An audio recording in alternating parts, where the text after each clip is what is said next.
Hi, everyone. Welcome to Cozy Corner Chronicles. I'm Julia, And I'm Liz. and we are back with another Sparknotes but better for the Inheritance games, which we promised we would deliver. And before we start, I just want to give the disclaimer that the first time we filmed this, I actually couldn't access the audio files and stuff because we had some internet issues. So we still love this book, we really do, but it's been a while since we've read it, and now we are filming it way after. So if we're not as enthusiastic, that's the reason why. Because that first episode was, first of all, it was really long. And second of all, it was so good because we were like talking about it. We were really talking through all these things. And then come to find out, I was connected to the apartment Wi Fi versus my actual Wi Fi. And the sound issues were my fault. But to make up for it, some book tappy ASMR. You guys didn't sign up for ASMR, but you're getting it now. So, two for right there. Yes, so let's go ahead and jump right into it because this book was a little long in terms of Yes. explanation. So I can kick it off. Chapter 1 starts with us meeting a girl named Avery Kylie Grams, and she is a junior in high school in Newcastle, Connecticut. And she's basically thinking about her mom. And she reflects on these games that her and her mom played as a kid, basically like who can make their cookie last longer, I have a secret, those kinds of things, right? And so Avery says that one of her mother's secrets that made her mom go to the hospital when Avery was 15. And these games were these secrets were what caused them to, go to the hospital, all that stuff. So Avery's mom obviously has passed away, but we don't really get the confirmation of that until chapter 8. And then the story jumps to the present where it shows Avery's playing chess with a homeless man named Harry. And they play together regularly. And when Avery wins, Harry has to allow Avery to buy him breakfast. And then Avery ends up going to school where she gets called into the principal's office for being accused of cheating on her physics exam. We go into chapter 2, and basically later that day, Avery goes home to where she and her half sister Libby are having a conversation. Now, Libby is 7 years older than Avery, and she works at an assisted living facility. And so they share the same dad, but obviously they share different moms. And so she gives Libby the tips that that she has earned from after school waitressing at the diner. And Libby has baked chocolate cupcakes, and Avery knows that when she sees some kind of baked good, that means that there is an apology coming around with it. So Libby is a guilty baker, pretty much. And so Libby reveals that she is letting her on again, off again boyfriend, whose name is Jake Sanders, move back in. And Avery tells her, yeah, F that. I would rather live in my car than be around him all the time. Chapter 3, Avery ends up going to her car and living in her car. And she texts her best friend, Maxine, or Max, and texts her and basically says, hey, by the way, like, guess who's back? And so we find out that Max has moved away, and she moved away the summer of 8th grade, but the two still text very frequently. And Max responds to Avery, and it's really cute because they have this kind of like coded text. Basically, if they were going to say like mother effer, they would say like mother faxer instead. And it's adorable, honestly. And so she also calls Avery to make sure she's okay. And everything was kind of quick in that chapter. We move to chapter 4, where at school the next day, Avery is called into the principal's office. And in the principal's office, there's Libby, and then there's another guy in the room named Grayson Hawthorne. Grayson's grandfather, Tobias Hawthorne, has passed away and for some reason has now named Avery in his will. Avery has no idea why, and neither does Grayson. And so Grayson has made travel arrangements for Libby and Avery to attend the reading of the will in Texas because they cannot read it without her, because Avery is in the will. In chapter 5, Avery and Libby end up heading to Dallas, and this is Avery's first time flying. So in Dallas, they are met by Alyssa Ortega from McNamara, Ortega, and Jones. and which is a law firm that is representing Tobias's estate. And so Alyssa drives the girls to the Hawthorne house where they're going to stay. And her father was Tobias's long-standing attorney, and so she knows the Hawthorns pretty well. Avery suggests that the Hawthorne house is quite something that she's never seen before. And so Alyssa responds like, "Yeah, he was Tobias was really fond of good guessers." And so Avery somehow has like this eerie feeling about what is going to happen and like basically wondering why she was chosen. Yes, and then in chapter 6, we have Alyssa, Libby, and Avery finally arrive at the Hawthorne house, which is this huge mansion that was mentioned before, and it's revealed there that there are actually 4 Hawthorne brothers. Grayson welcomes them upon their arrival and introduces them to one of the brothers, Alexander, or Xander for short, and he's the baby of the family, so he's the youngest brother. They meet Xander when he emerges from a coat closet randomly, and he reveals that there's a bunch of secret passages that is all around the mansion. Chapter 7, Grayson introduces Avery to his mother, Sky Hawthorne, his aunt, Zara Hawthorne Caligaris, and Zara's husband, Mr. Caligaris. Sky is laid back and breezy, asking when Avery's birthday is to determine her star sign, because she's like super into that. And Zara's kind of like not too talkative and stuff, but she's asking Avery how she knew Tobias in the first place. And it's revealed that Grayson has 3 brothers, all from the same mother, Sky, but each of them have a different father. Sky refers to Grayson as the heir apparent, indicating to Avery that the Hawthorne family doesn't know what to expect from Tobias's will either. Avery is shocked as she realizes how eager the entire family is to have the will reading, and then she kind of feels like it's almost like a game. Like she doesn't know what to Mhm. expect because nobody else also knows what to expect. So then they end up proceeding to the great room for the reading of the will. Chapter 8, the lawyers of the firm are in the great room and they are now reading the will. Also present are Libby and Avery, Tobias's grandsons, Grayson, Xander, and Nash. Nash is the oldest. Tobias's daughters, Sky and Zara, Zara's husband, and Nan. Tobias's mother-in-law is also there as well. But of course, we said there are 4 brothers, one is missing, and that happens to be Jameson Hawthorne. Avery finds him in the backyard, drunk, shirtless, and precariously balanced on the edge of a balcony. Jameson greets Avery as Mystery Girl and coins the nickname MG for her. Nicknames already. Wow, swoon. Avery recognizes that Jameson is grieving and has empathy for him. And basically, this was like honestly a weird meeting because Jameson like jumps down from the balcony and he's like teetering on the edge and she thinks he's going to off himself and he's not. And it was like a weird entrance, but the tension was tensioning. Mhm. Anyways, and in chapter 9, Avery returns to the great room for the reading of the will, and the party is now complete, as Jameson is finally there. The lawyers start distributing sealed letters from Tobias to people in the present, and then they start reading the will. The first signs of like, maybe this ain't all that, is when the lawyers announce that Tobias is leaving only, we say only, Mhm. $50,000 to each of his daughters, Sky and Zara. The following exchange basically takes place between the sisters where they're arguing and they're like, Dad was never the same after Toby died, blah, blah, blah, blah, blah. And they're basically just arguing about the reason why they only got $50,000. Once again, Mhm. $50,000. Like, let's just be real. It's not just that amount, but whatever. And then Mhm. as they continue reading, the lawyers say that Tobias now leaves each of his grandsons only $250,000. Crazy. And given the extent of how much Tobias's wealth was, this is really, really small. And Mr. Ortega concludes the reading of the will, revealing that Tobias has left the remainder of his estate and everything else to Avery, which Mhm. is a shock to everybody. Chapter 10, Avery is obviously in shock following the announcement that she's meant to inherit Tobias's fortune. Zara, Sky, and Zara's husband are super angry, and Grayson asserts that there must be a mistake. Mr. Ortega assures all involved that the will is correct and ironclad. Further, if anyone tries to challenge it, they will actually lose their portion of the inheritance.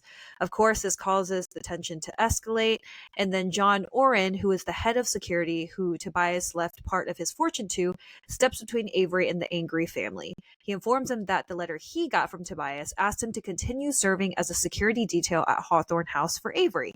Jameson informs her The entire world's going to want to piece you together, mystery girl. And that has a story of the century written all over it. So pretty much at this point, obviously Avery's going to be making headlines. She's going to be on newspapers. Everyone's going to want to know what's her relationship to Tobias Hawthorne. Yep. And so we go into chapter 11, and Avery is like freaking out over this news of the inheritance. Libby and her end up going outside and they start talking. And so Nash also exits the house and somehow now seems very interested in Libby. So he's also one of those people who is not really angry about the will because he doesn't really care about it. He doesn't care about the money. He's never wanted the money. And honestly, he just doesn't feel like he needs it, right? And so Oren takes Libby and Avery to a hotel in which part of the will says that Avery has to move into the Hawthorne house within 3 days and stay there for a full year to completely get the inheritance. If Avery refuses, then the inheritance just goes to charity. If Avery dies, then her part of the inheritance will go to her estate and pass on to her heirs. So Avery is like also freaking out, just learning all the details of the will, and it makes it clear that Tobias has essentially disinherited his family, and then now she's worried about her safety. We go into chapter 12, where Avery calls Max and gives her an update about all the things that she has learned. And Max is like, what do you mean? So after the phone call, Oren, who now has been keeping a really, really, really tight eye on Avery, announces that Grayson is there and wants to see her. So Oren tells her that it's safe, and Grayson actually accuses Avery of scamming herself into the fortune somehow, some way. And so after Grayson leaves, Avery opens the letter that she received from Tobias from the reading of the will. Because remember, all of them got letters. And hers simply says, "Dearest Avery, I'm sorry. Signed T.T.H." Okay, so that's going to be important later. We get to chapter 13, and it's the next day where Avery discusses basically what her security is going to look like with Oren. He tells Avery that she will most likely be a target for kidnapping, stalking, and other things of that realm. And Alyssa assures her that the firm is also keeping the news of her inheritance a secret. And then Oren basically tells her, like, this could either go really good for you or really bad for you in terms of publicity. So at the end of the day, you need to figure out, what your security is going to look like and what that means in terms of telling the world that you have now inherited Tobias's fortune. The one thing Avery really does want to do is pay for a home for Harry. Remember, Harry is her homeless friend that she plays chess with. She instructs Alyssa to take care of the arrangements. Libby has gone to get the stuff from their home because they are now moving into the Hawthorne mansion. And also, Avery has a private jet, so there's that. It was easy for them to fly back and forth. Just casual. Yeah, super casual. And so when Libby finally returns, she returns with a black eye, and that black eye is from none other than Drake. So we get to chapter 14, and Libby and Avery have now moved all of their stuff into the Hawthorne house. And of course, to make matters worse, Drake has now leaked Avery's story to the press after learning everything from Libby. The paparazzi start following Avery around, and it's just super chaotic. At the Hawthorne house, Alyssa actually gives Avery an envelope of keys. And so the Hawthorns were legally required to give Avery the key to the property, but they basically have now neglected to tell her which one of these keys actually opens the front door. Jameson talks over the intercom to Avery and doesn't tell her what key to use, but basically tells her, like, oh, good luck finding out which key opens the door. And so there are about 100 different keys on the ring with different sizes and different designs, different handles, all that stuff. Now, Avery finds out that this is a puzzle, and she quickly finds the right key, and Libby is super impressed. She asked her how she knew which key it was. And Jameson also basically says that he's very impressed about that. We get to chapter 15, and Alyssa introduces Avery and Libby to the Hawthorne house and the Laughlins, which is the elderly couple who take care of things around the Hawthorne mansion. Libby and Avery are just in amazement of the mansion's extravagance, which includes things like private chefs, masseuses, and a pool, a bowling alley, all these things. And so Nash arrives and sees Libby's black eye and invites her to give her a name, basically saying that he is going to figure out who gave her this black eye. Libby is like, you care about me? It was the Literally. weirdest thing, honestly. And so she calls him the motorcycle cowboy. Hate it. Avery, like, kind of, is going in her head, like, ugh, like, he likes my sister. But she also finds out that Nash and Alyssa, remember the law firm lady, were at one point they were engaged. Yes, and Liz and I were honestly not a big fan of Nash and Libby. Don't know what it is. I don't know. I'm not It was for it. Neither is Liz. sketchy. Yeah, it was Yeah, too like we're sketchy just for not me. for it. But anyways, chapter 16, Avery follows Nash into the library where Grayson and Jameson are brawling. It seems to be kind of like their tradition where they fight each other essentially, and Xander Mhm. arrives from school and joins in. Watching the four brothers wrestle and tease one another, Avery feels even more distinctly how she's an outsider. Jameson informs his brothers that Avery solved the keys faster than any of them could, and he also told Grayson, "Hey, I told you, like, she's special." And then Grayson's like, "I told you to stay away from her." And you're like, "Oh, okay, whoa, rawr." Right. Anyway, anyways, so then chapter 17, Xander takes Avery on a tour of the mansion and they start with the kitchen where they eat scones. He explains the intricacies of the house, noting that Tobias added wings and rooms every year. They stop in front of a portrait of Tobias and Avery examines it, concluding that she has never once met this man in her life. And then Xander tells her, maybe you're blameless, maybe you're the evil genius that Grace seems to think you are, but at the end of the day, even if you thought you manipulated our grandfather into this, I guarantee that he'd be the one manipulating you. So Mhm. this relationship between Xander and Avery honestly is kind of wholesome. Like he seems like a real true little brother throughout the novel. But Mhm. I also just will say that I don't know what team I'm on. I don't know if I'm team Jameson. I don't know if I'm team Grayson. All I know is either way, I don't know how I feel about any of it. So Woo! anyways, chapter 18, Avery explores Tobias's office. It's basically like a shrine to the grandsons. He has trophies, medals, all the stuff that the boys have won. And Libby finds her and they talk about Drake. I hate that guy. Mm. Libby reveals that she has a history of abuse, as her mother was likewise violent towards her when she was a child. Libby also reveals that she overheard Zara and her husband planning to run a DNA test to see if Avery is Tobias's illegitimate daughter. If so, Libby and Avery technically won't be half sisters anymore. Avery Mhm. reassures Libby that even if they aren't related by blood, she will still want her by her side at Hawthorne House. Then in chapter 19, as Avery is lying in bed, she starts to hear Jameson's voice from the other side of the wall. Sorry, this is just funny to me. Telling her to pull the candlestick. She does, and the door, of course, opens to a secret passage, allowing Jameson in.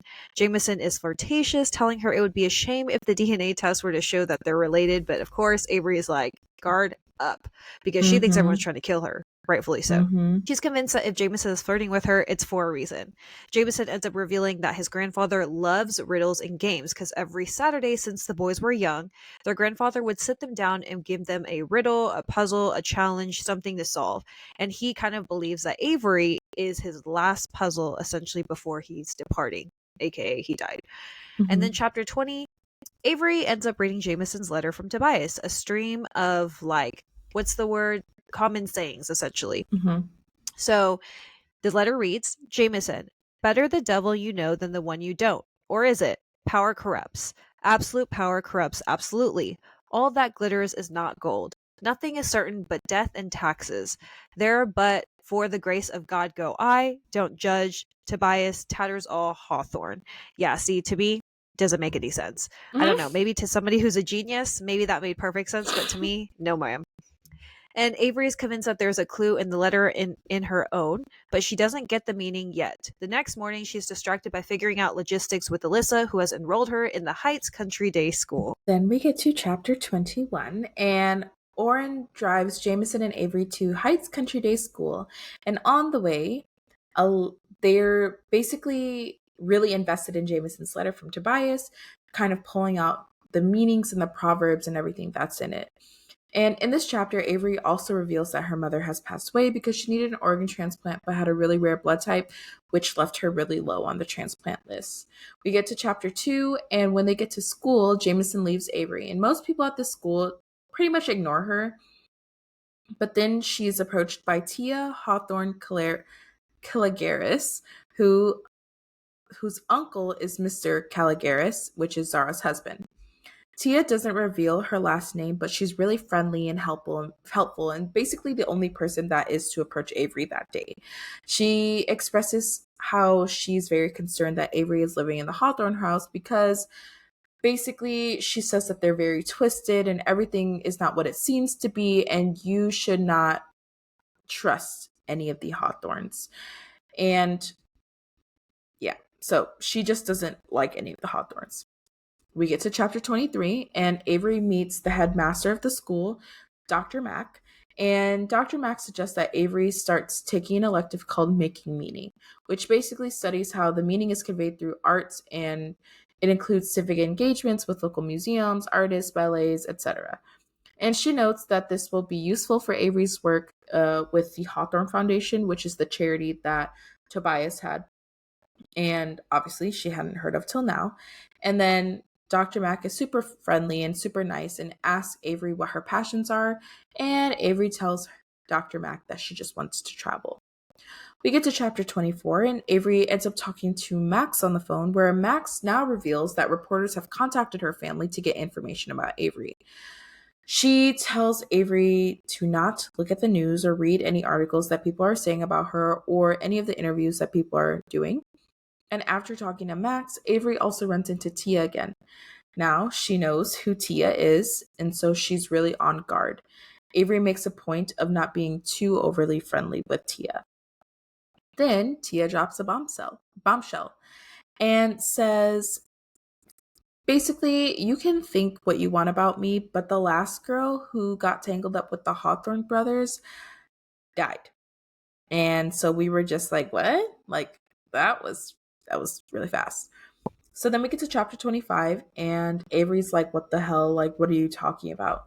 She ends up running into Xander, who gives her a really big clue and reveals that Tobias wasn't born with the middle name. He was simply born just Tobias Hawthorne. And he signed Jameson's letter Tobias Tattersall Hawthorne and also signed Avery's letters with the initial TTH.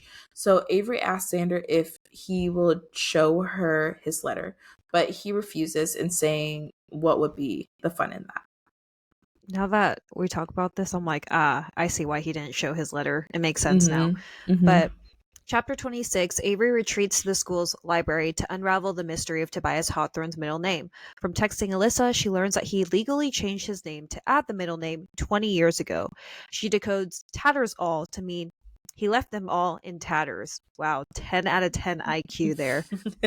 She then gets a text from Jameson. He asks, I see it now, mystery girl. Do you? And points her towards the note's sign off. Don't judge. She realizes it's the only adage in the letter that's incomplete. Or is it adage? I just turned it French for no reason. Who knows? She Adage. adage. She texts Jameson back asking, does don't judge a book by its cover mean anything to you? He confirms it sure as hell does. Woot woot. So Chapter 27, Jameson and Avery meet back at Hawthorne House with a mission. Find a book that doesn't match its cover. I would never have thought that. Okay, just throwing it Mm-hmm. out there.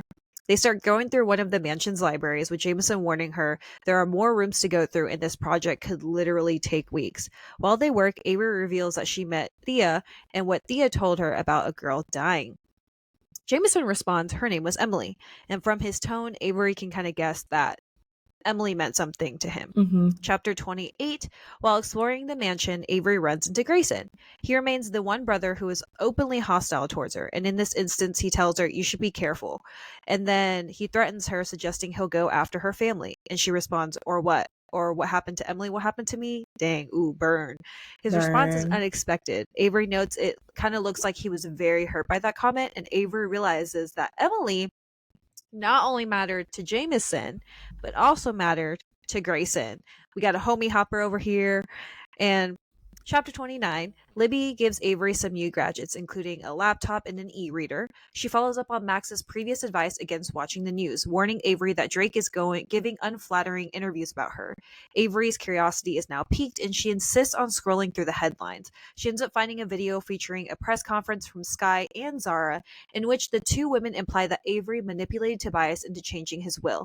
They reveal that they have a team of elder abuse specialists looking into the case.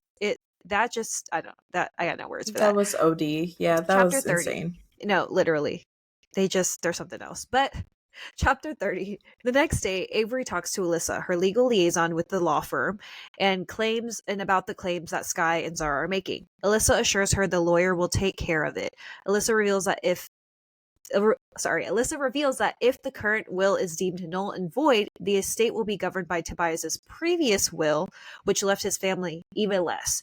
And from Alyssa, Avery further learns that his previous will was drafted 20 years ago in August, at the same time that Tobias legally changed his middle name to Tattersall. So that's kind of crazy because that means that he literally disinherited his family like 20 years ago. So Alyssa also reveals that 20 years ago, Tobias also lost his son Toby in the house fire, and that Toby's remains were never found. Dun dun dun. We then get to chapter 31, where Avery starts to explore more of the Hawthorne house, and she starts with the bowling alley. When she enters her initials AKG into the scoring system, a message flashes on the monitor. It basically says, "Welcome to the Hawthorne house, Avery Kylie Grams."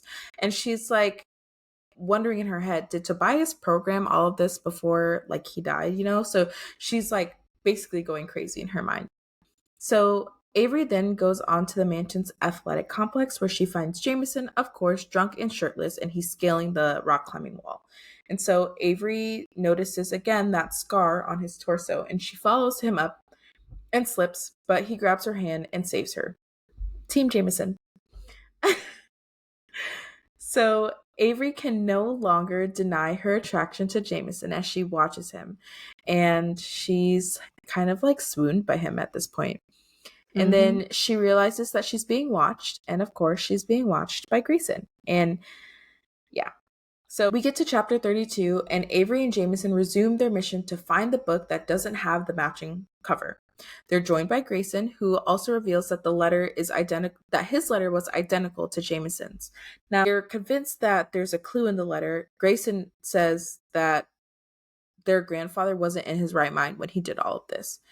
Avery realizes that if Grayson gives his letter to Zara and Constantine, that they might use it as proof that Tobias was insane and that he drafted his will and like while he was insane and it should be voided. Chapter 33 goes into Avery, Jameson, and Grayson continuing to search for the book without the cover. And then when Jameson is out of earshot, Grayson warns Avery to stay away from Jameson. And so he basically explains to Avery like he's a thrill seeker, right? He just wants to feel something. He doesn't care what it is, he just wants to feel it. So before Avery can reply, Jameson interrupts him and basically tells him that he has found what they are looking for, a book that doesn't match its cover. The title page read Sail Away, but the book is The Tragical History of Dr. Faustus. Inside of the book, Grayson, Avery, and Jameson find a small red square that's made of a plastic material, basically like the acetate that you would wear in like 3D glasses, right? That papery feeling. And so if you view red ink through the red square, you won't be able to see it. But if there's another color of ink under the red, you'll be able to see it through the red acetate. So then Avery discovers some pages of the book have individual words on them. Avery flips through the book and pieces the words together, and they say, where there is way. Okay. And it's a reference to another saying, where there's a will, there's a way. And she realizes that there must be another copy of Tobias's will that possibly is written in red ink. It's a chapter 34, and Avery asks Alyssa about the will. Alyssa confirms that yes, there is a red will, and she will take Avery to see it. However, she insists that Avery first has to undergo a makeover from two stylists that she has invited to the Hawthorne house. While getting her makeover, Avery notices that Libby is intently checking her phone and realizes from the look on Libby's face that Drake is the one who is sexting her. She hopes that Libby obviously isn't texting back. And Avery complains to Xander about the makeover, noting that if she were a guy, her appearance wouldn't matter so much. But they don't really care because the makeover session continues. And then we get to chapter 35, where Zara talks to Avery about the Hawthorne Foundation, which gives away $100 million to various charities every year. Zara wants to keep her role in running that foundation because she gets a salary there, and Avery agrees with the condition that Zara includes Avery in the foundation decisions going forward. Zara says that she will teach Avery everything that she needs to know and tells her to go to the foundation after school next Monday. The discussion basically ends with Oren entering the room, and he clearly doesn't trust Zara to be alone with Avery. Avery's lawyers have stopped Zara and Sky from coming after her legally, and so Zara could have other tricks if Oren isn't around. Yes. And so, chapter 36, Alyssa takes Avery to the law firm and she sees the red will. Tobias instructed the law firm to keep the will and to allow Avery or any of her grandsons to read it if they asked. Avery reads the will over using the red filter paper she, Jameson, and Grayson found in the tragical history of Dr. Faustus, and only 4 words are hidden: Westbrook, Davenport, Winchester, and Blackwood. And these are actually the middle names of all 4 grandsons. And then Avery, of course, texts Jameson the news. Chapter 37. Back at Hawthorne House, Avery runs into Nash. He reveals that his letter from Tobias had the same message as Grayson's and Jameson's. Nash doesn't really seem to be interested in solving Tobias's final puzzle like the other brothers are. Nash also gives Avery more information about the weekly puzzle challenges the boys were set by their grandfather, something Jameson had previously talked about. He tells her sometimes at the beginning of the game, the old man will lay out a collection of objects, like a fishing hook, a price tag, ballerina, whatever. And by the time the puzzle was solved, if he didn't use like all 4, basically, it was a puzzle that maybe made no sense. And sometimes it would take them forever because there were so many pieces to it. And then he warns Avery that you might think you're playing the game, but you're not a player. You're the glass ballerina or the knife. Basically, she ain't shit. She's just a prop for this puzzle. And chapter 38, Avery talks to Jameson about the Red Will. She asks whether the middle names could be their father's surnames. Jameson seems doubtful and says they have to ask Sky why she chose those names. Jameson takes her through a secret passage, which these secret passages just crack me up. And they end up at Literally. Sky's wing of the house. Literally. As they walk, Avery reveals Nash's theory that she is just one of the clues in Tobias's puzzle. Jameson disagrees. You are the puzzle mystery girl. When they get to Sky, they find her drinking champagne in a bubble bath. She agrees to answer their question about the boys' middle name, but only if she can talk to Avery alone. Chapter 39. Once they're alone, Sky demands Avery provide her with future financial support. She also asks Avery about her relationship with Jameson, basically like, what are your intentions towards my son? And she reveals that Jameson was Tobias's favorite because Jameson is so much like Toby, which is the son that Tobias lost. Sky explains, it wasn't because my Jamie is brilliant or beautiful or charismatic. It was because Jameson Winchester Hawthorne is hungry. He's looking for something. He's been looking for it since the day he was born. Sky tells Avery that she's just another means for Jameson to lose himself and references Emily, saying that Emily served the same exact purpose. And finally, Sky gives Avery the information she wants. She reveals that the boys' middle names were actually chosen by Tobias himself. Then in chapter 40, Avery tells Jameson that his and his brothers' middle names were chosen by Tobias. Jameson is like, dang, I'm stuck. So he extends an invitation to Avery. I'll show you what I do when I'm working a puzzle and hit a wall. So he ends up taking Avery to the Hawthorne House racetrack and drives basically this really expensive car around the track. It's like a thrill-seeking thing. Yeah, basically that's it. So then we go to chapter 41, and Jameson and Avery's joyride is obviously interrupted by Oren, who's not happy that they have now created this security breach. Avery learns later that the paparazzi captured them driving around the track via aerial drones. And so the next day at school, Avery is partnered with a girl in science lab, and she learns that the girl is Rebecca Laughlin, and obviously the granddaughter of the Laughlins who work at the Hawthorne House, and Rebecca is Emily's sister. Chapter 42, Avery arrives at the Hawthorne Foundation where she expects to meet Zara. Instead, she is met with Grayson, and she learns that he's the photographer behind many of the pictures that decorated the foundation. And these images are like of people and just places around the world. And she's really surprised and drawn to his talent. Grayson, who assumes Avery is a gold digger, has done a background check on her and her family. And so Grayson basically says that Avery hasn't purchased anything for herself since getting Tobias's fortune, and realizes that maybe he was wrong about Avery. And all of a sudden finds, and now Avery also finds himself, or sorry, Avery finds herself attracted to Grayson. And I'm like, girl, I thought you were attracted to Jameson. Pick one. Literally. So then basically they get interrupted by Nash, who now is informing them that Libby is in trouble. We get to chapter 43. Oren drives Avery and Grayson back to the Hawthorne house, and Drake is at the gates, also surrounded by paparazzi.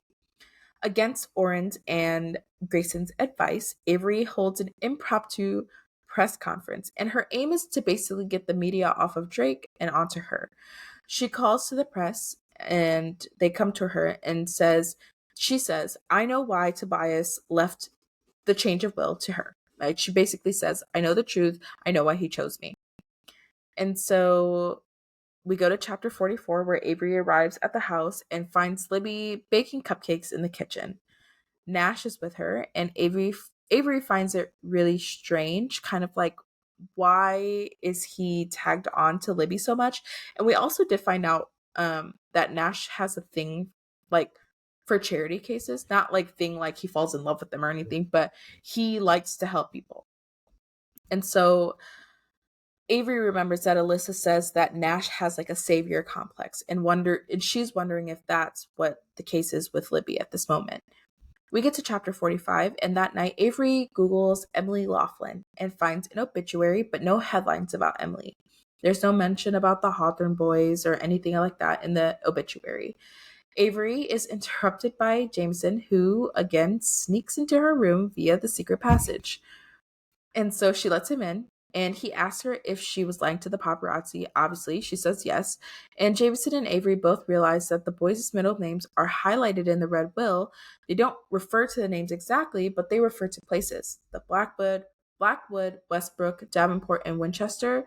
They're places on the map, like that are on the property.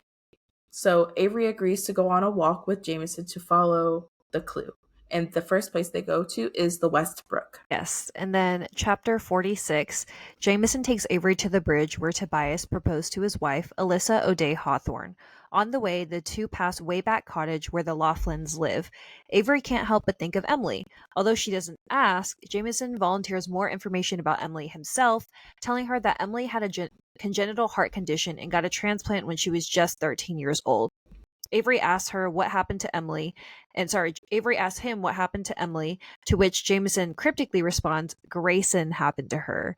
He then tells Avery, I watched Emily Laughlin die. Like, whoa there, buddy. And Mm-hmm. then Chapter 47, Avery and Jameson arrive at the bridge where Tobias proposed to Alice and start looking for clues. At one point, Jameson hops on the railing on the bridge, which makes Avery nervous, of course, and reminds her of his thrill-seeking tendencies. After searching for a while, the two realize that one of the wooden boards on the bridge creaks. They pry it up and find a symbol carved into it that looks either like an 8 or an infinity symbol, depending on how you look at it. And then chapter Mm-hmm. 48, the next morning, Avery's breakfast is delivered by Melly, a staff member of Hawthorne House who was brought in by Nash, which kind of goes along with his like savior complex that we mentioned earlier. And Mm-hmm. Alyssa has warned Avery about Nash's savior complex and revealed that he'd often find people in destitute situations and help them, and Melly is one of those examples. And Nash helped her by getting a job at the Hawthorne House. Avery goes across the hall to Libby's room to check on her, but finds Nash sleeping on the ottoman in the room. Nash tells Avery that Libby is going through something, to which she responds, Libby isn't one of your projects. And Alyssa assured Avery that Nash never got involved with any of his rescue cases romantically. However, Melly's behavior around Nash plants a seed of doubt in Avery's mind. She like comes out, sees, that he's sleeping on the ottoman, and then kind of makes like this face and then stops Mm-hmm. smiling. And it was just this thing. So it kind of was like, oh, Mm-hmm. Melly's in love with Nash. Okay. Mm-hmm. Anyways, chapter 49, Alyssa joins Avery when Oren drives her to school the next morning. She's annoyed about Avery's impromptu press conference and intent on doing damage control. Avery thinks to herself, my lawyer can't ground me, can she? And Alyssa insists that Avery undergo media training and attend some public events. At school, Thea approaches Avery and informs her that her parents are going out of town. So who will she be staying with? Her uncle and Zara at Hawthorne House. Avery finds it super strange that Thea would move into the house after warning Avery of its dangers, and to which Thea replies, Emily was my best friend. After everything that happened last year, when it comes to the charms of Hawthorne brothers, I'm immune. But is she really immune? I don't know. And then Mm. chapter 50, Avery talks to Xander about Thea's moving into Hawthorne House. He suspects that Thea's moving in is Zara's doing. Nonetheless, he gives Avery a warning. If you're going to be going head to head with Thea, you need to be prepared. So he shows her yet another secret passage and room, one where he keeps all of his inventions. And Avery wonders if him showing her the machine is some kind of like coded warning, although he tells her that it isn't really the case. Get to chapter 51, where in honor of Thea's visit, the entire family has a lavish dinner together. And Avery notes that Mrs. Laughlin has prepared a meal of roast beef. And she remains convinced that the Laughlins have something pitted against her, basically. And so the dinner takes an awkward turn when Tia proposes a toast to Emily, which causes Jameson to leave the room. Avery follows him, but she's intercepted by Grayson, who reveals that he knows what Jameson and Avery are up to. Grayson has also seen the red will and followed the Westbrook clue to the bridge, where he saw Jameson and Avery. Grayson warns her again, basically to stay away from Jameson. We get to chapter 52, where Avery finds Jameson in the Blackwood punching a tree. He reveals that he skipped school that day because he was looking in the trees in the Blackwoods for a clue. 4 middle names, 4 locations, 4 clues, probably carvings. Okay, and they were looking for basically signs on the trees. Over the next few days, Avery helps him look at all the trunks in the trees to look for the next clue. They end up finding a tree that says Tobias Hawthorne II that's carved on the side. And then shortly after, they're literally shot at. Bark from the tree ends up hitting Avery in the face and just below her collarbone. Oren, who is always trailing her, immediately steps in to protect Avery. We get to chapter 53, and Avery is super in shock from her wounds, and Oren takes control of the situation. He calls the security team to sweep the woods and look for the shooter, and then brings Avery and Jameson to the Wayback Cottage because it's closer than the Hawthorne house. Avery also suspects that Oren doesn't trust the people at the Hawthorne house. However, given the Laughlin's cool behavior towards her thus far, Avery is not sure that she's safe at the Wayback Cottage either. So when Mrs. Laughlin makes Avery tea, she's afraid to drink it.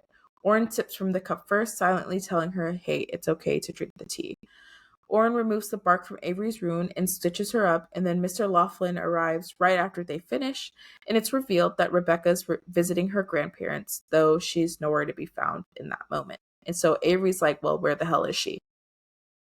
We get to chapter 54, where Avery goes into the bathroom to clean herself up. She calls Max, who doesn't pick up, and Avery is like freaking out, and she's really struggling to get this blood off of her. Jameson comes in to help her, and she's really surprised by how just gentle and soft he is. So Avery initiates a kiss with Jameson. And then following their kiss, Jameson immediately refers back to the puzzle they're working on. He's like, we're so close. Obviously, someone didn't want us to look at the tree. I'm putting together the carvings. And he's like, the infinity symbol and Toby's name. He's basically trying to tell them, he suggests that the puzzle is trying to tell him that Toby isn't dead. And so Jameson's singular focus on the puzzle actually hurts Avery's feelings because like she's like, okay, well, does he not care about me? Does he care more about this game than he does about me? I just got shot at, X, Y, and Z. Then we get to chapter 55. And Jameson leaves Avery alone in the bathroom, and she tries to call Max again, obviously having no luck. She leaves the bathroom, and Avery meets Rebecca. Rebecca tells Avery, hey, like, I need to warn you about something. And she reveals that Emily dated both Jameson and Grayson. And basically told her Emily didn't want to choose between either one of them and didn't want to let either of them go. So she turned it into a competition. And so Avery asks Rebecca how Emily died, and she responds, Grayson told me it was her heart. Done. So then, chapter 56, Oren takes Avery back to Hawthorne House and he reveals that everyone in the house has an alibi. Avery asks Oren about Rebecca and Melly and he assures her he will look into every possible person. At the house, Avery has discussion with Alyssa and Oren. Alyssa admits that there are some loopholes in the will. First, the will stipulates that Avery must live in Hawthorne House for a year if she's to inherit. If Avery dies before the year is up, she technically can't fulfill this requirement. Second, if Avery is unable to fulfill her conservatorship role for the Hawthorne Foundation, the foundation actually goes to the Hawthorne boys. So, Zara, Constantine, and Grayson would probably all be aware of these loopholes, so kind of sus. Avery can theoretically protect herself by writing her own will and naming Livy as her beneficiary and conservator of the foundation. However, since Avery isn't 18 yet, she technically can't sign a will. Plus, since she legally won't assume full control of the foundation since she is 21, she may not be able to designate a conservator until then. Given these type of legal details, it becomes clear that the Hawthorns still have the means of getting Tobias's fortune. So basically, like Avery dying, not a coincidence that she got shot at. And then Oren reveals that he checked the security footage of Hawthorne House's armory where the guns are kept. Jameson and Grayson, who both have alibis and aren't suspected of the shooting, each visit the armory individually in the last days to look at rifles. Avery realizes that the boys were on to the next clue: Jameson's middle name. One of the words highlighted in the red will is Winchester, and Winchester is a type of rifle. Chapter 57, Avery makes Oren take her to the armory, telling him, I'm looking for something, like a message, a carving, a number, a symbol, something like that. She ends up looking at the rifles, and then she finds O and E carved into it. Avery assumes it means one. Honestly, I don't know what else that could mean, but I'm not going to judge here. But she assumes it means one and that the infinity symbol carves into the bridge was the number 8. She now has two clues to piece together: 1 and 8. Chapter 58, back in her bedroom, Avery hears from Max. She reveals that her strict parents have her on full lockdown. Avery's fame has really complicated Max's life, and Avery is finally forced to acknowledge the unfair dynamic of their friendship. Basically, Max kind of tells her and reveals to her that, you always needed me, so I always just was there for you, but when I need you, you're literally never there for me. Mhm. And so still, though, Max listens, and then she's like, you need to get out of there. They're trying to murder you. And Avery protests that she can't walk away from the inheritance and go back to living in her car, which fair.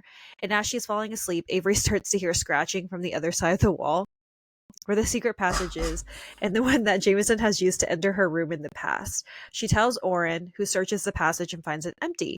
He suggests that Avery sleep in Libby's room, and then the next morning, Avery wakes up and finds Libby is already at breakfast. Libby's phone is on the nightstand and shows multiple texts from the asshole Drake.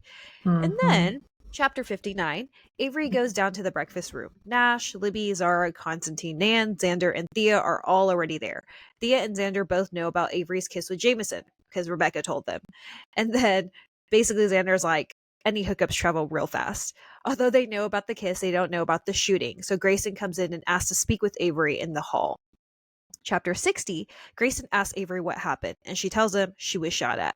Then Jameson arrives, and then Avery notes kind of like a really bad tension between the two, and she's uncertain if Grayson knows about the kiss or not. And then Nash arrives and interrupts the tension, offering to drive Jameson to school. He asks if Avery also needs a ride, and then she's like, nah, I'm skipping today. And then Nash asks if Libby knows that Avery is basically trying to skip school. And she's like, my sister? None of your concern, buddy. Literally. Then we get to chapter 61, where Avery asks Libby for help in figuring out the Davenport clue from the Red Will. The girls discover that a Davenport is actually a type of desk, and so they start looking around the libraries for this piece of furniture. Now, while they search, they run into Sky, who gives Libby, who doesn't know yet, basically a hint. And according to my Grayson, there was some sort of nasty business in the Blackwood.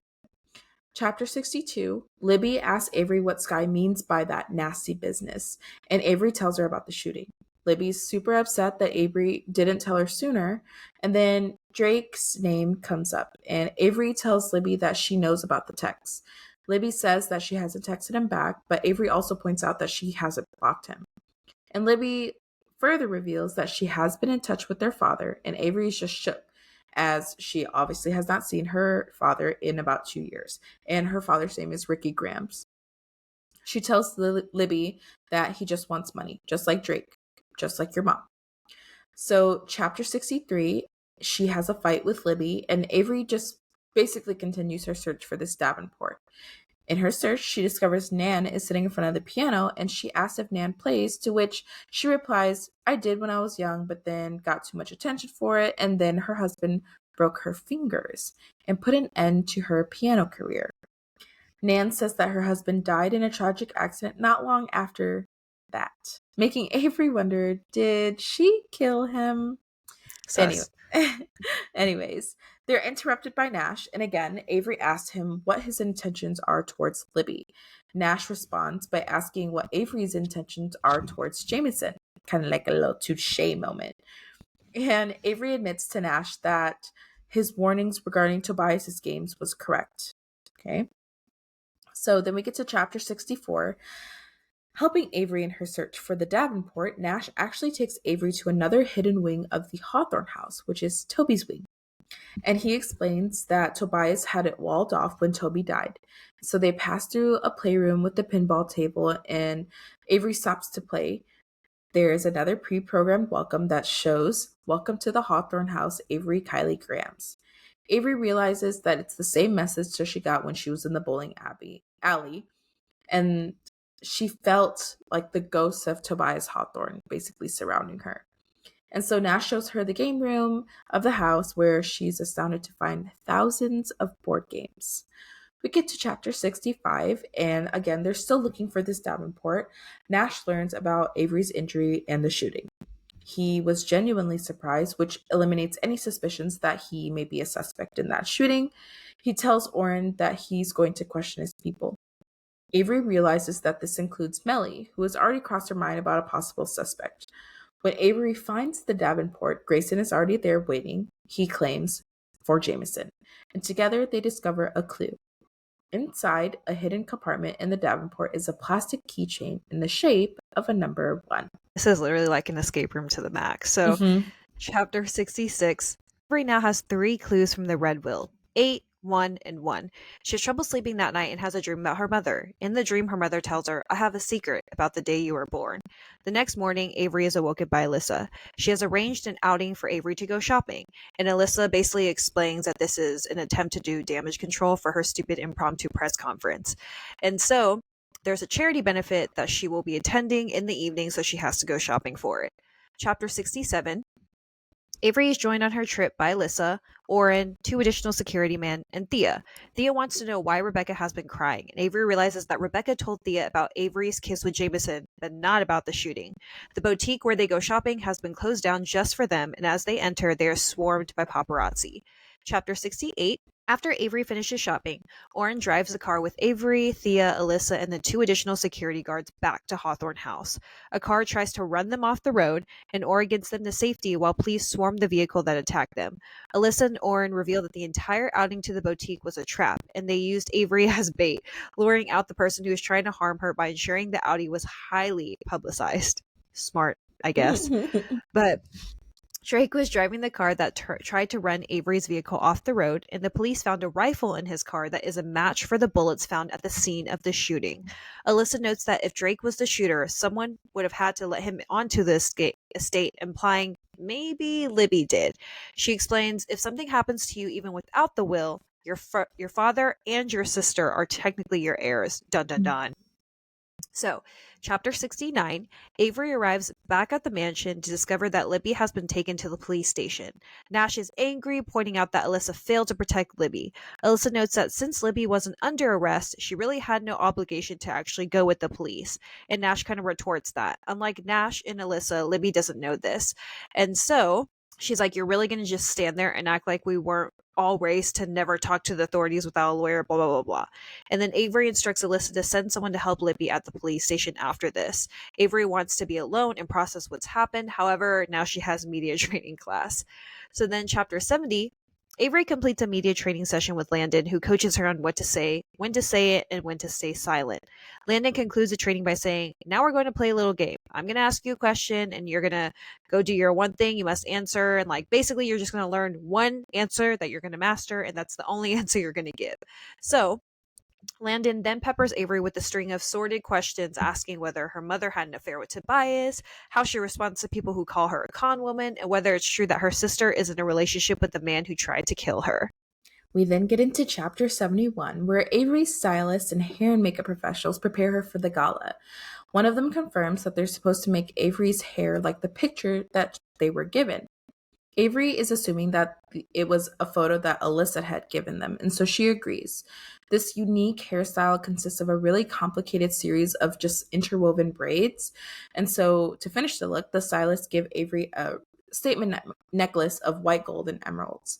And so while Avery is getting ready, Libby returns to the Hawthorne house and she's crying and apologizing to Avery about not blocking Drake. And so they make up. We get to chapter 72, where, on the way to the gala, Orin tells Avery that Drake has incriminated himself in the shooting and the car attacks. Orin suggests that Drake had gained access to the estate through one of the secret tunnels, which someone who is likely a member of the Hawthorne household would have had to tell him about. We get to chapter 73. When Avery enters the ball, Grayson sees her and just freezes. Avery thought, like, oh, I took his breath away or what? But really, it turns out that the stylists have made Avery look just like Emily, particularly with the hair and the necklace. And so Tia reveals that she's the one who gave the stylist the photo of Emily to copy and tells her that that's what Emily would have wanted. We get to chapter 74, where Avery goes to the bathroom trying to undo her hair. And she can't because the hairstyle is so intricate and it has a lot of braids. Basically, it cannot be undone. Alyssa insists that Avery returns to the ball.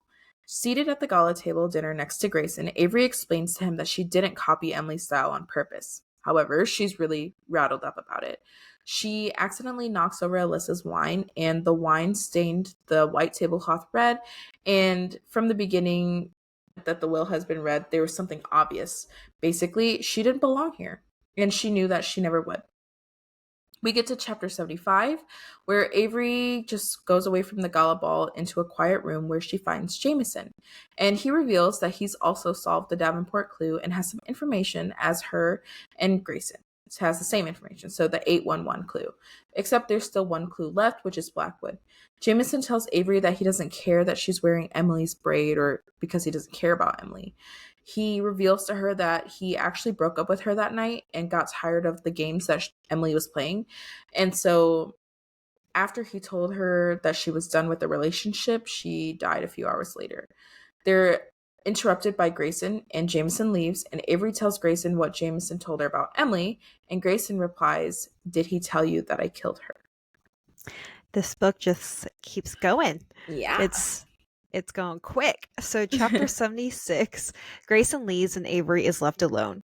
Xander finds her and brings her back to the ballroom where they all have one dance together.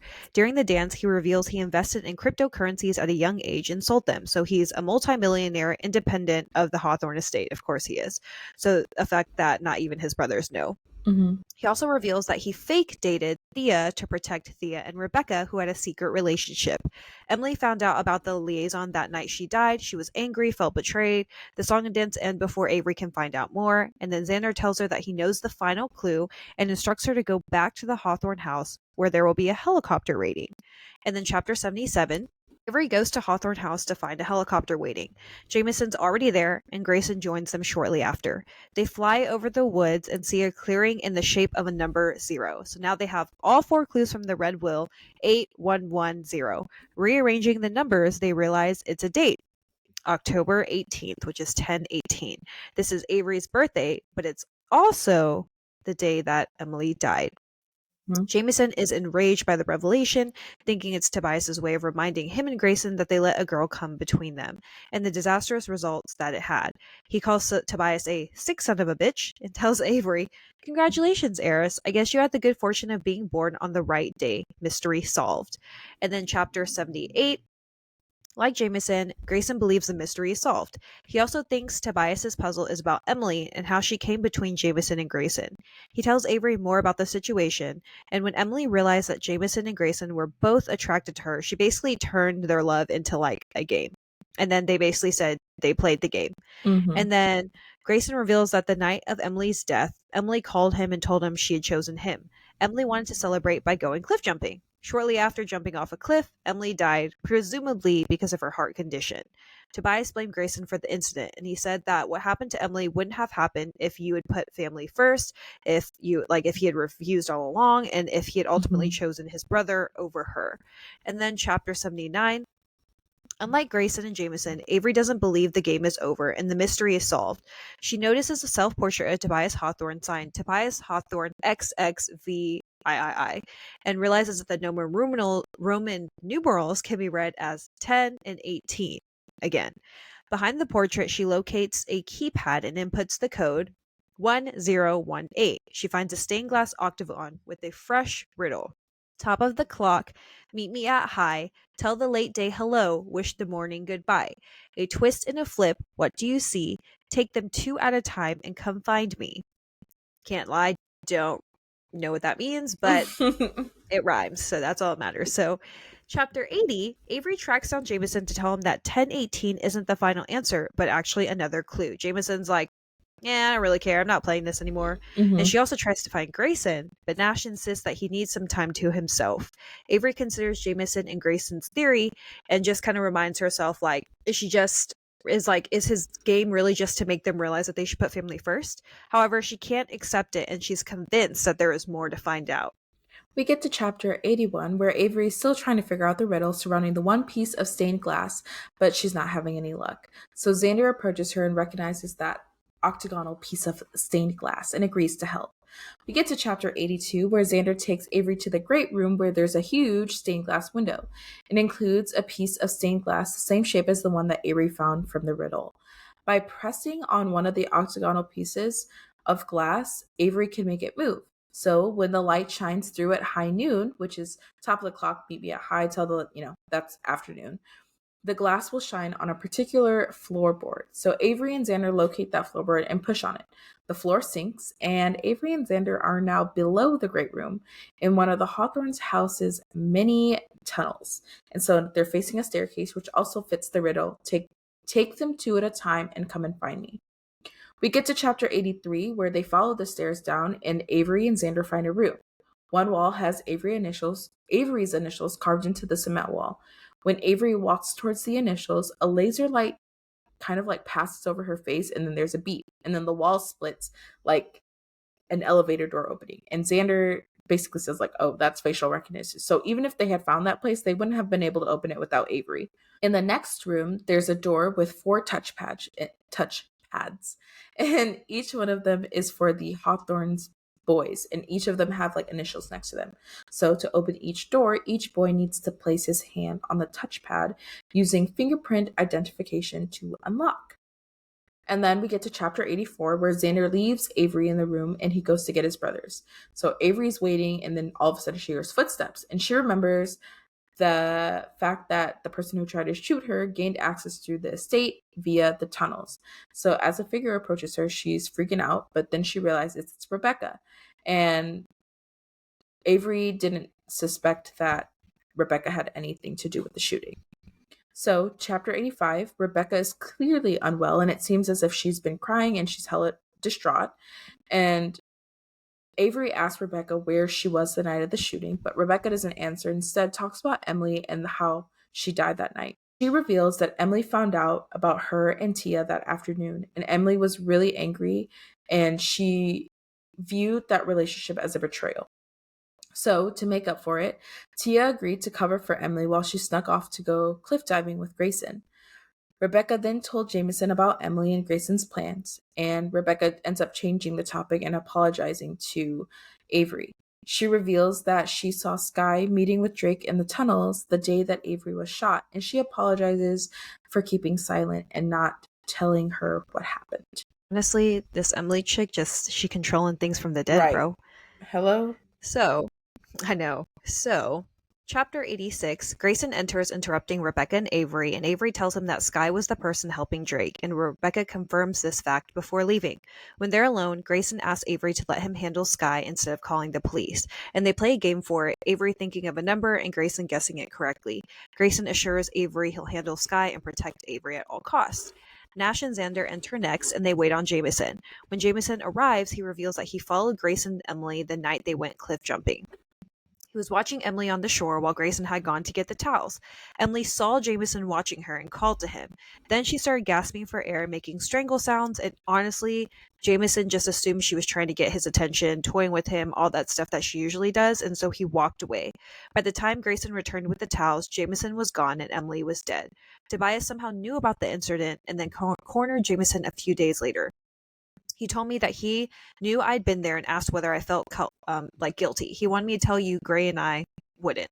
Jameson remains convinced that the game is a lesson from Tobias. However, Xander knows better. And basically Xander's like, this isn't what it is. Like, he wants all four of us brothers here together. So he reveals that Tobias gave him the task of making sure Grayson and Jameson played the game to the end. And it was my job to make sure you saw this to the end, both of you. If either of you stopped playing, my job was to draw you back. Avery realizes the times Xander helped her, for example, by telling her Tobias didn't have a middle name, he was actually manipulating her, using her to draw the brothers back into the game. Smart, smart boy. Mm-hmm. So, chapter 87, the boys use their handprints to open the door. Behind it, there's a box with Avery's full name on it, Avery Callie Grams, and the group realizes it's an anagram. They need to rearrange the letters in Avery's name to spell out something else. Don't know how they could have found that out, but they must be geniuses because that would not have been me. And that's how they can unlock the box. They rearrange the letters to spell out a very risky gamble. They open the box, and inside are 5 envelopes with 5 names, one for each of them. Inside every envelope is a single sugar packet. And then chapter 88, the sugar packet prompts Avery to recall a memory when she was 6 years old and hanging out where her mom works at a diner constructing castles out of sugar packets. One of her mom's customers, Tobias Hawthorne, overhears Avery's mom using her full name. He asks Avery to confirm it, and he also reveals that he has grandsons around her age. Avery relays the memories to the boys, and they basically come to the conclusion that Tobias probably kept track of her after that, figured out her birth date, and then thought of her after Emily's death, and then used her to teach his grandsons a lesson. Honestly, that's freaking wild. But in chapter 89, alone, Avery goes into Tobias's study and sits at his desk. Looking at the desk, she notices a secret compartment. Here, she finds a folder. It contains her birth certificate, and then she can basically recall her mom saying, "I have a secret about the day you were born." And then the envelope also contains photos of Avery taken from 6 years old and onwards. That's kind of creepy, honestly. The number of pictures increases after her 16th birthday, after Emily's death. And Avery realizes Tobias Hawthorne hadn't known me, but he had known about me. And then chapter 90, the next morning, Avery learns that Grayson has ensured Sky has left Hawthorne House. She realizes that he's put her ahead of his own family. And at the end of the day, he had chosen me over family, over his own mother. And this kind of touches Avery. I mean, honestly, it would touch anybody. And then it seems like she's gonna Grayson, but he stops her. And he's like, "I'll always protect you. You deserve to feel safe in your own house, and I'll help you with the foundation. But nah, it can't happen." And so he basically says this because he's like, "I've seen the way Jameson looks at you." And Grayson does not want a repeat of the Emily situation and let a girl come between him and his brother once again. We're nearing the end, guys. I know this one was a little long, but we get to chapter 91, and talking to Nan, Avery tells her that Tobias changed his will after Toby's death. Nan starts talking about Toby and shows Avery a photo of him, and Avery is shocked because that man in that photo is Harry. It's the homeless man that she used to play chess with. Grayson and Jameson enter the room, and Avery is making this realization, and she tells them what she knows, leaving everyone in shock that Toby is alive and that Avery knows him. So then we get to the epilogue, and Xander is looking at his final letter from Tobias. Alexander, well done, Tobias Hawthorne. He is convinced that there's more to this letter. He has Tia and Rebecca by his side as witnesses as he pursues this theory. He puts the letter in water to see if the message written in invisible ink will appear. And a message appears. Find Tobias Hawthorne II. Honestly, for a YA book, this was fantastic. It was as fast paced as the summaries were going. It was just a lot, and It was really good. We had said we want to read the rest of the books, which we will. We don't know if we're going to read them together on the podcast, but we will definitely be reading it at least the rest of the series. Yeah, it was really, really good. And we're sorry if, it was a little quick or that we don't seem as interested in it. I think it's because we've already talked about it. And honestly, our first episode was 2 times as long as this. Like, it was Yes. actually about 3 hours long. And so we had discussed a lot already with a lot of commentary and all this stuff. And I think we feel a little let down that the episode didn't make it. So sorry if we are not commenting as much, but this was a really good book, just like Julia said, and we do plan on reading the rest of them. I'm not sure if we will be doing a Sparknotes but better on anything else, but maybe a short one, just like we did for The Silence That Binds Us. But honestly, this book had us like kind of in the twists and turns of all of it. Like, we were like, oh my god, oh my god, and like it just kept like more secrets just kept coming out and coming out and coming out. I think I was very interested the whole book. I don't think she ever lost my interest, so it was really Hmm. good. Honestly, I Yeah, kind of I hope that agree. it's a movie. Yes, I think we were talking about that. This would be a fantastic show. And I know you were Team Jameson. I am Team Undecided. So I'm hoping in the later books, like, okay, I don't know, because then what if I start to like someone and then she doesn't end up with the person I want? Then I like stop reading the series. I'm like that. Yeah. So Just so stay we'll team see. But for undecided. now, yeah, I'll stay Team Undecided. But then they're gonna make you like someone only to like not have them meet. I don't know, whatever. I'm not ready for that heartbreak, but let's hope it doesn't happen. Yeah, but anyways, we are so glad if you stayed this long. Congratulations, you have now finished the book. How do you feel? But we are super excited to see what comes next. I don't think we necessarily have decided what book we are going to read, but as soon as we do, you guys will see a judge a book and we will go from there. Yes, thank you guys so much and stay tuned for whatever we have next. Bye, everyone. Bye.